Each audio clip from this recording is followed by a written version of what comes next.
Headline: Richard Hart tells court full of U.S. investors that HEX wasn't aimed at them.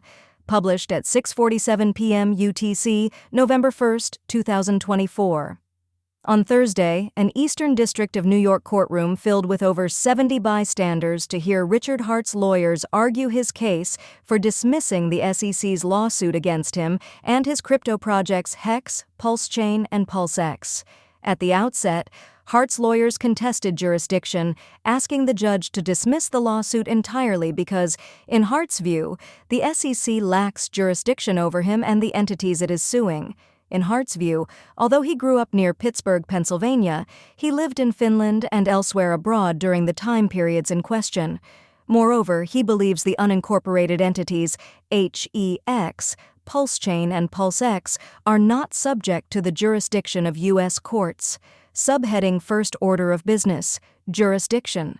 Hart's lawyers used a considerable portion of Thursday's oral argument to argue their stance on the SEC's lack of jurisdiction. They explained why Hart believes the SEC did not plausibly allege a domestic securities transaction, failed to satisfy pleading requirements, and failed to plausibly allege how HEX, PulseChain, and PulseX transactions passed the U.S. Supreme Court's Howey test. According to one Hexican who attended the hearing live, "We pretty much won on that front that this is out of the SEC's jurisdiction. Obviously you can't sue open source software. Of course, whether or not the SEC has jurisdiction is up to the judge, not bystanders. She has not yet filed her determination."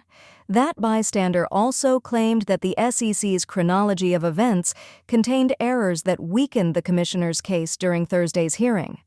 For context, that same bystander soon fawned that Hart's lawyers adjusted the syntax of "my mind" as "a chill ran up my spine." He claimed the SEC was trying to take away people's right to transact and glowed about how it really felt we were part of something really special. I feel like Richard Hart changed the syntax of how the legal system is going to have to grapple with this new technology. Subheading: Next steps for HEX and Hart's motion to dismiss. After discussing jurisdiction, Hart's lawyers asked the judge to discredit the SEC's fraud claims. The SEC's stance is that Hart committed fraud by using investor funds for personal gain, selling Hexicans contributions of ETH and other altcoins to buy personal luxuries like watches. Hart's lawyers spent most of their time focusing on his repeated reminders to his fans that they should never expect to profit from the efforts of others. These prominent disclaimers, in addition to other factors, allegedly discredit the SEC's fraud claims. Within a few days, Judge Amon will decide whether the SEC's case against Hart will continue as originally pleaded. The judge may grant or deny Hart's motion to dismiss in full or in part. Observers may watch the docket for her upcoming determination. A decision might take up to 90 days. This recording was AI generated. Get more crypto news at protos.com.